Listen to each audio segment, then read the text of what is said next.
नमस्ते प्यारे विद्यार्थियों, आप सबको स्टडी मैथ यूट्यूब चैनल में आप सबका हार्दिक स्वागत है और अभिनंदन। मुझे उम्मीद है कि आप सब लोग खुश हैं और मैं लेके आया हूं आपके लिए सामान्य गणित जो बहुत ही आसान तरीके से। चलिए आइए, जो आज का अपना टॉपिक रहेगा वो रहेगा 3 अंकों का गुणा। जो आज की अपनी जो डाइटिंग रहेगी वो रहेगी 3 अंकों का गुणा। तो 3 अंकों के गुणा के बारे में अपन चर्चा करेंगे। सबसे पहले गुणा का जो चिन्ह होता है वो इस प्रकार होता है। अब देखिए, इन 3 अंकों का गुणा बहुत ही सीखना आसान है, क्योंकि गणित के लिए अगर आपको गुणा नहीं आ रहा है तो आप जीवन में कुछ नहीं कर पाओगे। इसीलिए आपको कम से कम गुणा आना चाहिए प्रत्येक, चाहे 1 अंक का गुणा हो, चाहे 2 अंक का गुणा हो, चाहे 3 अंक का। सब में देखिए अलग अलग तरीका। अब देखिए, उसके बाद में अपना जो आज का एग्जाम्पल रहेगा आपके सामने। जैसे कि एग्जाम्पल गणित के अंदर कोई भी आ सकता है।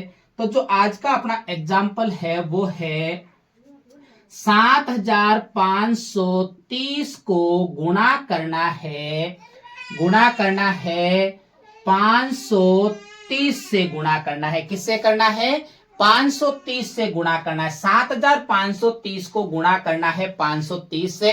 तो अपन सबसे पहले इसको लिखा कैसे जाता है सही तरीके से? तो बड़ी वाली संख्या को हमेशा क्या लिखा जाता है? ऊपर 7530। अब जो पीछे 350 लिखे हुए हैं, उन 350 को आपको इधर से शुरू नहीं करना है। इकाई के अंक की तरफ से ही अंक को उठाना है। इकाई के अंक की तरफ से क्या करनी है? शुरुआत करनी है। तो यहां 0, यहां 3 और यहां पे 5, और जो पीछे बचा वहां क्या लगाएंगे? क्रॉस का चिन्ह। क्या लगाएंगे? क्रॉस का चिन्ह। अब देखिए, अपने पास में सही तरीका जो गुणा करने का बना है वो अभी बना है। चाहे छोटे बच्चे हो, चाहे बड़े बच्चे हो, उन सबके लिए ये गुणा करना क्या है? अति आवश्यक है। अब देखो, अपन बारी बारी से तीनों अंकों का गुणा ऊपर वाले अंकों का बारी बारी से सबका करेंगे। अब देखो, एक बात ये होती है कि आपको कैसे पता चलेगा कि ये 3 अंक का गुणा है, 2 अंक का गुणा है या 1 अंक का? तो आपको नीचे के अंक गिनने हैं, 1, 2 और 3। कितने अंकों का गुना हो गया? 3 अंकों का। 0 का पहले अपन इस पूरे ऊपर वाले अंकों का गुना करेंगे बारी बारी से। 0 का 0 से गुना करोगे तो क्या आएगा? 0। क्या आएगा? 0। 0 का 3 से गुना करोगे तो भी 0। आपको मैंने पहले कई बार बता चुका हूं कि 0 का किसी भी अंक से या किसी भी संख्या से 0 का गुना करने पर आंसर है वो क्या आएगा? 0। अब देखो, 0 का 5 से गुना करोगे तो भी 0। 0 का 7 से गुना करोगे तो भी क्या आएगा? 0, 0। अब देखिए, दूसरे अंक का गुणा शुरू करने से पहले आपको इकाई के अंक के नीचे क्या लगाना है? क्रॉस का चिन्ह लगाना है। क्या लगाना है? क्रॉस का चिन्ह। अब दूसरे अंक का गुणा बारी बारी से सारे ऊपर वाले अंकों से गुना करेंगे। अब देखिए, 3 का 0 से गुना करेंगे तो क्या आएगा? 0। मैं कई बार यही तो बताता हूं, अक्सर बच्चे यहाँ पे गलतियां कहाँ करते वो हमें पता है कि हमारा ये रोजाना का काम है। हम जब विद्यालय जाते हैं तो विद्यालय में भी जो बच्चे गलती करते हैं वो यहीं से करते हैं कि 3 का 0 से गुणा करके यहाँ पे कितना लिख देते हैं? 3 लिख देते हैं और आंसर गलत हो जाता है। तो ऐसा अपन को नहीं करना है। ये हमेशा के लिए बातें याद रखनी है कि 3 का 3 से गुणा करेंगे तो 3 तिहाई कितना होता है? 9। कितना होता है? 9। 3 का 5 से गुना करेंगे तो 3 का पाड़ा 5 बार बोलेंगे तो 3 पंजे 15। 15 में जब डबल अंक आया तो आगे वाले अंक के ऊपर एक क्या लगेगी? हासिल लगेगी। अब 3 का पाड़ा कितनी बार बोलेंगे? 7 बार। बारी बारी से सबका बोलना है। 3 का 7 बार पाड़ा बोलेंगे, 3 7 21 और एक हासिल साथ में जोड़ना है।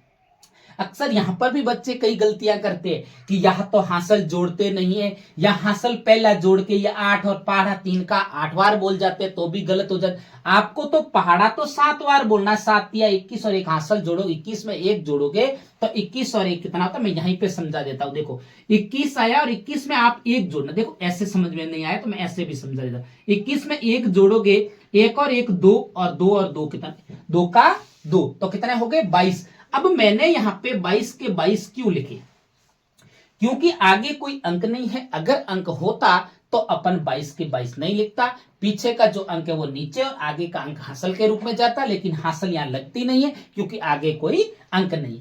अब तीसरे अंक का पुराने वाली कैरी को मिटा दीजिए हासिल को। अब देखिए तीसरे अंक का गुणा करने से पहले आपको करना है इकाई और दाई के अंकों के नीचे क्या लगाना है, क्रॉस का चिन्ह लगाना है।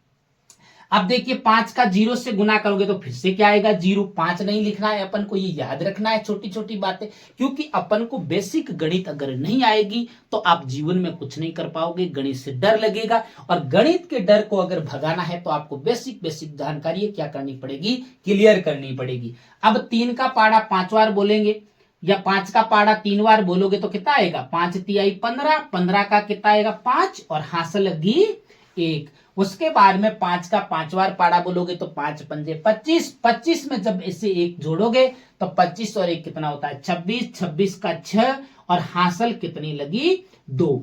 अब देखो 5 का 7 से गुणा करेंगे तो 5 7 35, 35 में जब 2 जोड़ोगे तो कितना हो जाएगा 35 और 2 37 होते हैं। कितने होते हैं 37। इसमें मैंने 37 का 37 क्यों लिखा, क्योंकि कोई आगे अंक ही नहीं है, अगर अंक होता तो हासिल जब। अभी अपना तीनों अंकों का बारी बारी से अपने गुणा तो कर लिया, अब अपना ऊपर से कोई लेना देना नहीं, नीचे की जो तीनों पंक्तियां हैं इन तीनों पंक्तियों को क्या करेंगे जोड़ेंगे। अब जो लेटी हुई तीनों पंक्तियां दिख रही है इन तीनों पंक्तियों को अपन क्या करेंगे जोड़ेंगे। 0 का क्या आएगा 0, 0 का 0, 9 0 9 कितना आएगा 9 और 0 5 5 कितना आएगा 10, हासिल लगी 1। 6 और 2 कितना होता है 8, 8 और 1 कितना होता है हासिल 9। 7 और 2 कितना होता है 9, कितना होता है 9 और 3 का 3। तो अपने पास में जो आंसर आया है वो भी आप कितना आया है देखो, इकाई दाई सैकड़ा हजार 10,000 लाख 10 लाख मतलब कि 39 लाख 39,90,900 अपने पास में क्या आया है आंसर आया है। मुझे उम्मीद है कि आपको 3 अंकों का गुणा बहुत ही आसान तरीके से समझ में आया है, और भी आप आगे प्रयास करते रहना। अगर मेरे पढ़ाने का तरीका अच्छा लगे तो मेरे चैनल को सब्सक्राइब करना और आगे अपने प्यारे प्यारे मित्रों को शेयर करते रहना। तब तक मेरे स्टडी मैथ यूट्यूब चैनल पर बने रहे।